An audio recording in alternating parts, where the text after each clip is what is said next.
Alumnas y alumnos que nos acompañan desde casa. Sean ustedes bienvenidos a Aprende en Casa. Esta sesión corresponde a la asignatura de Matemáticas para segundo grado de secundaria. Soy el maestro Jorge Gómez Méndez y es para mí un gusto que me acompañen en el transcurso de esta sesión, para que juntos podamos aprender algunos conceptos matemáticos relacionados con la proporcionalidad inversa. En esta sesión interpretarán y resolverán situaciones de proporcionalidad inversa en contextos relacionados a la economía y áreas afines. Es importante que tomen nota de las dudas y reflexiones que surjan en el desarrollo de la sesión, para que después puedan comentarlas a distancia entre estudiantes y con sus docentes. Preparen los materiales que van a utilizar para tomar nota y resolver las actividades que se propongan. Tengan a la mano lápiz, goma, regla y bolígrafo antes de dar inicio. ¿Preparadas y preparados? Comencemos. Analicen la tabla que se muestra en pantalla.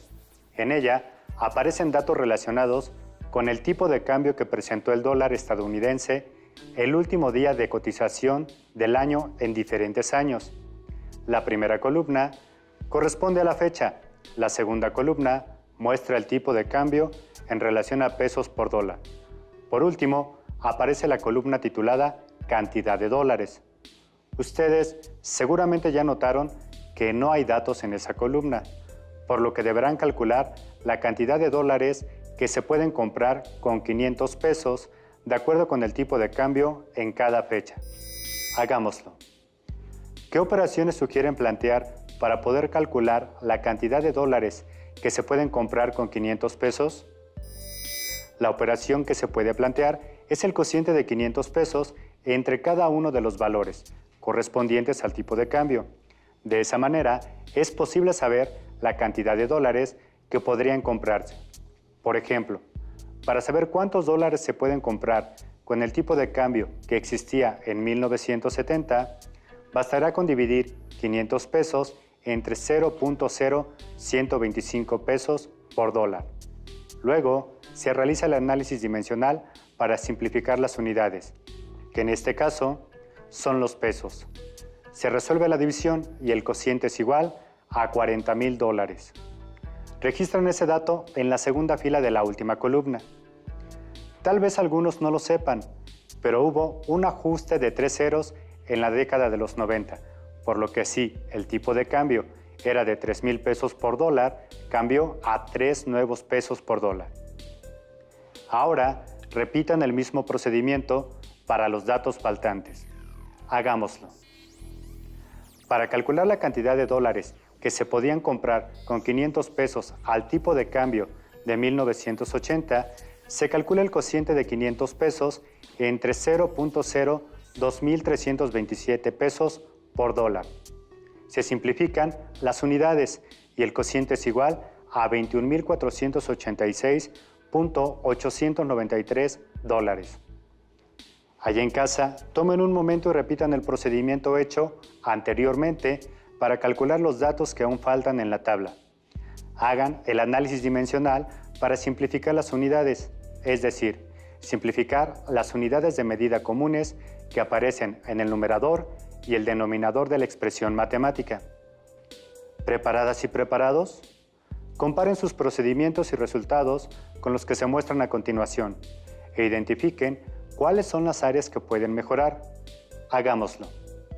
El tipo de cambio al último día de cotización de 1990 fue de 2.9443 pesos por dólar, así que con 500 pesos se podían comprar 169.81.965 dólares. El último día de cotización del año 1995 se podían comprar 64.6.028 dólares con 500 pesos. En el año 2000, el tipo de cambio del último día de cotización era de 9.6.098 pesos por dólar y con 500 pesos alcanzaba para comprar 52.030 dólares. 47.017 dólares se podían comprar con 500 pesos el 30 de diciembre de 2005, pues el tipo de cambio estaba en 10.6344 pesos por dólar. El tipo de cambio el último día del año 2010 fue de 12.3496 pesos por dólar, por lo que con 500 pesos era posible comprar 40.487 dólares. Para el último día del año 2015, con 500 pesos era posible comprar 28.987 dólares, pues el tipo de cambio en ese entonces fue de 17.2487 pesos por dólar. Por último, el 31 de diciembre de 2020, con un tipo de cambio de 19.9087 pesos por dólar, era posible comprar 25.1146 dólares. Tomen unos instantes para analizar los datos que se muestran en la tabla. Después, en su cuaderno, tracen una gráfica que represente en el eje X al tipo de cambio y en el eje Y a la cantidad de dólares que se podían comprar. También, piensen en las escalas que pueden considerar para representar los datos en el plano cartesiano. En pantalla se muestra la gráfica que representa la cantidad de dólares que se pueden comprar en función del tipo de cambio en cada año, desde 1990 hasta el 2020. ¿Qué forma tiene la línea que define la gráfica que elaboraron? Esa línea curva recibe el nombre de hipérbola. Pero, ¿qué significa que la línea que define esta gráfica sea una hipérbola? Allá en casa, escriban una conclusión al respecto. Muy bien, significa, en este caso, que los valores de las variables se pueden aproximar mucho al cero, pero jamás valdrán cero. A partir de la gráfica y los datos de la tabla, respondan las siguientes preguntas. ¿Qué sucede con la cantidad de dólares que se pueden comprar con 500 pesos conforme aumenta el tipo de cambio? Conforme aumenta el tipo de cambio, la cantidad de dólares que se puede comprar con 500 pesos disminuye. Por ejemplo, tanto en la tabla como en la gráfica, se puede ver que cuando el tipo de cambio está en 2.9443 pesos por dólar en 1990 y aumenta aproximadamente 3.6 veces en el año 2005 a 10.6344 pesos por dólar, sucede lo inverso en las cantidades correspondientes. Es decir, la cantidad de dólares que se pueden comprar con 500 pesos disminuye en la misma proporción, de 169.81.965 a 47.017 dólares. En la gráfica también es visible que, mientras más dólares se pueden comprar, el precio por dólar en el tipo de cambio es más bajo. Por ejemplo, cuando el punto de la gráfica está en el valor más alto en el eje Y, correspondiente a la cantidad de dólares, al mismo tiempo se encuentra en el menor valor del eje X, correspondiente al tipo de cambio. En una situación hipotética, si el tipo de cambio fuera de 1 peso por dólar, ¿cuántos dólares se podrían comprar con 500 pesos? Muy bien, se obtendrían 500 dólares. En la gráfica que trazaron en su cuaderno, marquen las coordenadas correspondientes al dato anterior. Hasta este momento, ya han resuelto una actividad que relaciona de manera específica dos cantidades. Allá en casa, ¿saben de qué tipo de relación se trata? Tomen un momento para pensarlo, escriban en su cuaderno su respuesta y arguméntenla. Después, y a la distancia, comparen sus argumentos con sus compañeras, compañeros, maestras y maestros.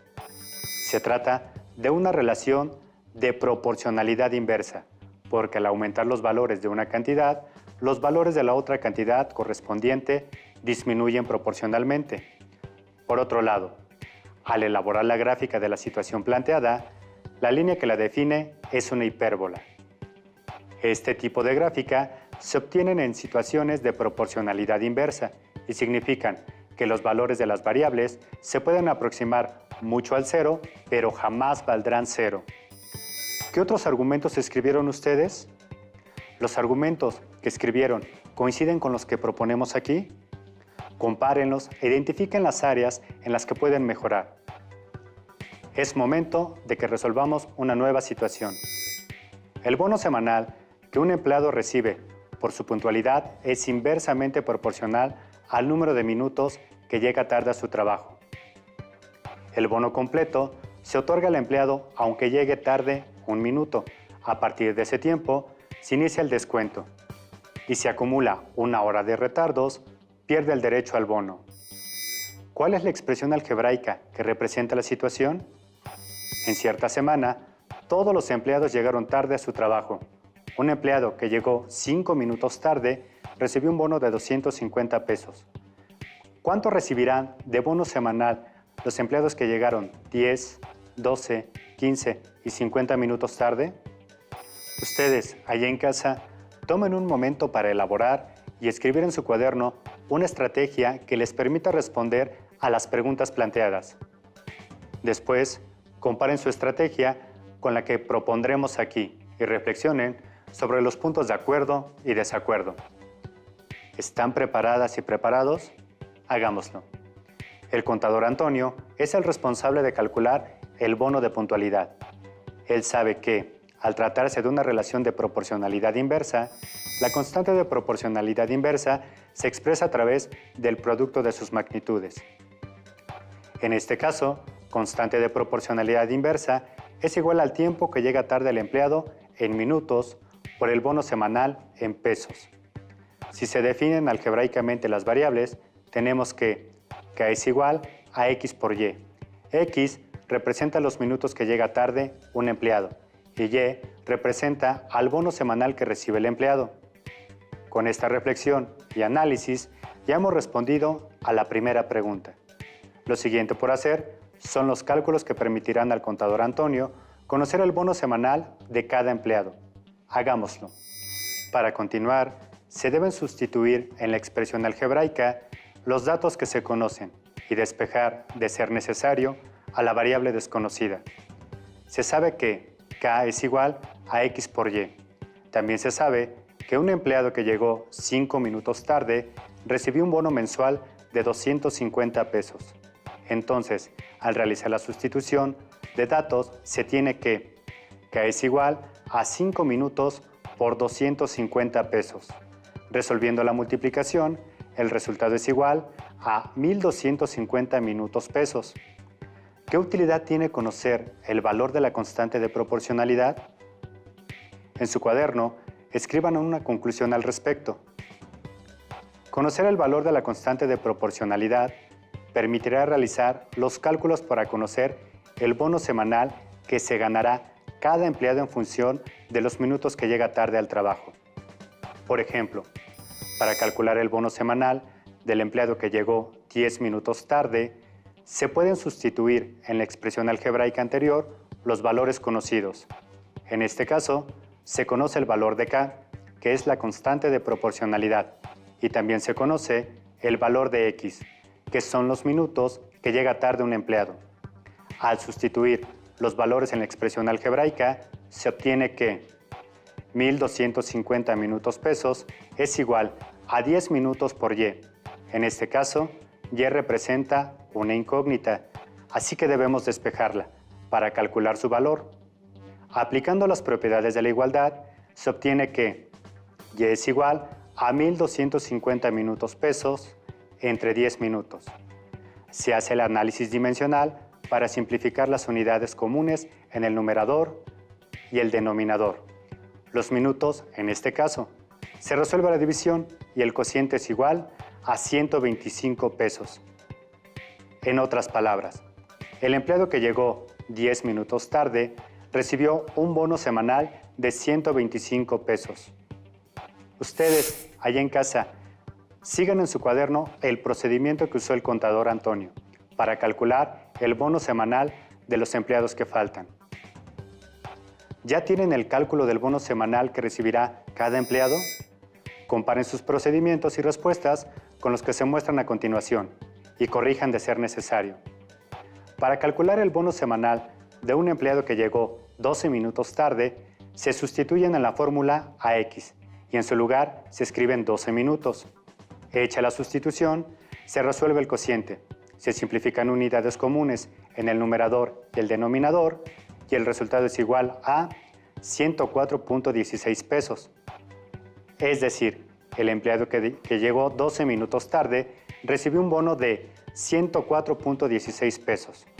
Se sigue el mismo procedimiento para calcular el bono del empleado que llegó 15 minutos tarde. Se sustituyen valores en la fórmula, se hace el análisis dimensional y se resuelve la división indicada. El cociente es igual a 83.33 pesos, que representan el bono semanal de ese empleado. Por último, se determina que el empleado que llegó 50 minutos tarde recibirá un bono semanal de 25 pesos. Allí en casa, tomen un momento para analizar la situación y argumenten este resultado sin la necesidad de seguir este procedimiento.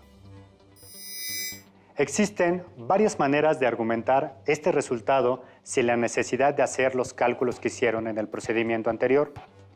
Una de ellas puede ser a través de la elaboración de la gráfica que modela la situación, pero también se pueden analizar las correspondencias entre las magnitudes.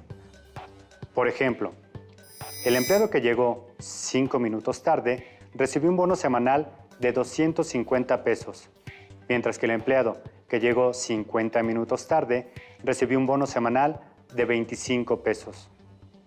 ¿Cuántas veces aumentaron los minutos que llegó tarde el último empleado con respecto a los del primero? Aumentaron 10 veces. ¿Cuántas veces disminuyó el bono semanal que recibió el último empleado en comparación con el primero?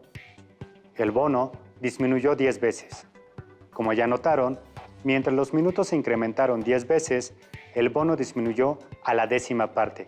Lo anterior es una propiedad que define a las relaciones de proporcionalidad inversa. Analicen y resuelvan la siguiente situación. Supongan que el precio de un producto se reduce proporcionalmente conforme se incrementa su producción. ¿Cuánto costará una lámpara solar al producir 15,000 piezas si su costo unitario es de 500 pesos cuando se producen 10,000 unidades? ¿Cuántas piezas deberán producirse para que el precio por lámpara solar sea de 250 pesos? ¿Será posible ofrecer una lámpara solar con valor unitario menor a 100 pesos si la capacidad máxima de producción de la fábrica es de 50,000 lámparas? Ustedes, allá en casa, elaboren y escriban en su cuaderno una estrategia para responder las preguntas planteadas. Una estrategia de resolución puede ser la elaboración de una tabla de valores con los datos que se conocen y, a partir de ahí, calcular los valores faltantes. Hagámoslo. Construyan una tabla con 2 columnas y tantas filas como sean necesarias. En una columna escriban todos los valores que corresponden al número de lámparas que produce la fábrica. Pueden titularla Producción de lámparas. En la otra columna, escriban los costos unitarios correspondientes a cada producción de lámparas. Esa columna la pueden titular Precio o costo por lámpara. ¿Ya tienen construida su tabla? Compárenla con la que a continuación se muestra.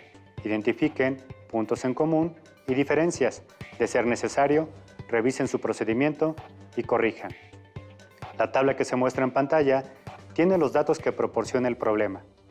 Por ejemplo, la primera pareja de datos corresponde a la situación inicial, donde el costo es de 500 pesos por lámpara, cuando la producción es de 10,000 lámparas.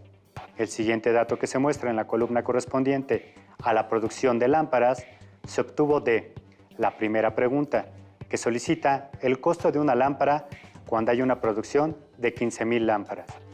Por otro lado, el tercer dato de la columna correspondiente al costo se obtiene de la segunda pregunta, que requiere conocer la producción de lámparas, para tener un costo de 250 pesos por cada una. Por último, el cuarto dato correspondiente a la producción de lámparas se obtiene de la tercera pregunta, que indica la capacidad máxima de producción de la fábrica. ¿Idearon una estrategia para obtener los valores faltantes? Como se trata de una relación de proporcionalidad inversa, se sabe que la constante de proporcionalidad K es igual al producto de sus magnitudes correspondientes, es decir, K es igual a X por Y. Si se considera a la producción de lámparas solares como los valores de X y el costo unitario como a los valores de Y, entonces se tiene que, al conocer X igual a 10,000 y Y igual a 500, entonces K es igual a 10.000 por 500, de lo que se obtiene que K es igual a 5 millones. Con este dato, podemos calcular los valores faltantes en la tabla, pero antes habrá que despejar a X y a Y. Al aplicar las propiedades de la igualdad, se obtiene que X es igual a K entre Y. Por otro lado, se tiene que Y es igual a K entre X. Ya cuentan con todos los elementos para calcular los valores faltantes de la tabla. Para saber el costo de una lámpara solar, cuando la fábrica tiene una producción de 15.000 lámparas solares, se utiliza la expresión algebraica Y es igual a K entre X. Se sustituyen los valores, entonces Y es igual a 5 millones entre 15.000. Se resuelve la división y el cociente es igual a 333.33 pesos por cada lámpara solar. La fórmula X es igual a K entre Y se utiliza para saber la producción de lámparas que se necesitan para que cada una tenga un costo de 250 pesos. Al sustituir los valores, queda indicada la división 5 millones entre 250. El cociente es igual a 20.000. Por último, se calcula el costo cuando la producción de lámparas es de 50.000. Para ello, se usa la fórmula Y es igual a K entre X. Se sustituyen los valores, se resuelven las operaciones y el cociente es igual a 100. Este dato se registra en la tabla y con eso está completa. Con todos los datos en la tabla, ya es posible responder a las preguntas planteadas. Escriban sus respuestas en su cuaderno. ¿Preparadas y preparados? Respondamos cada una de las preguntas. ¿Cuánto costará una lámpara solar al producir 15.000 piezas si su costo unitario es de 500 pesos cuando se producen 10.000 unidades? De acuerdo con los datos de la tabla, si se producen 15.000 piezas, el costo de cada lámpara solar será de 333.33 pesos. Para la pregunta ¿cuántas piezas deberán producirse para que el precio por lámpara solar sea de 250 pesos? Según la información de la tabla, se deberán producir 20.000 lámparas solares para garantizar que el costo sea de 250 pesos. La tercera pregunta dice, ¿será posible ofrecer una lámpara solar con valor unitario menor a 100 pesos si la capacidad máxima de producción de la fábrica es de 50.000 lámparas? En la tabla se puede ver que el costo de cada lámpara cuando la fábrica produce a su máxima capacidad es de 100 pesos. Por lo tanto, no es posible ofrecer una lámpara solar con un valor unitario menor a 100 pesos. Para ello, se requiere de producir más de 50.000 lámparas solares, lo que sobrepasaría la capacidad máxima de producción de la fábrica. Cabe aclarar que esta situación sería factible solo si el costo de producción de las lámparas solares es mucho menor a 100 pesos, para que siempre se tenga una utilidad al venderlas, con un precio mínimo de 100 pesos. Se ha agotado el tiempo de esta sesión, dedicada al aprendizaje de la proporcionalidad inversa en fenómenos relacionados con la economía. Muchas gracias a las alumnas y alumnos que me acompañaron en esta sesión. Les invito a que sigamos aprendiendo juntos en la próxima sesión de Aprende en Casa. Hasta la próxima. Si tienes dudas o necesitas ayuda, llama al Centro de Apoyo Pedagógico a Distancia. El número de teléfono para secundaria es el 55 36 01 71 23. Si requieres consultar los libros de texto en versión digital, recuerda que los puedes encontrar en la página conalitec.cep.gov.mx. Y recuerda que también cuentas con el sitio aprendeencasa.cep.gov.mx, en donde podrás ver nuevamente los videos de los programas y además encontrarás actividades para fortalecer tus aprendizajes. También te invitamos a que consultes la plataforma nuevaescuelamexicana.cep.gov.mx.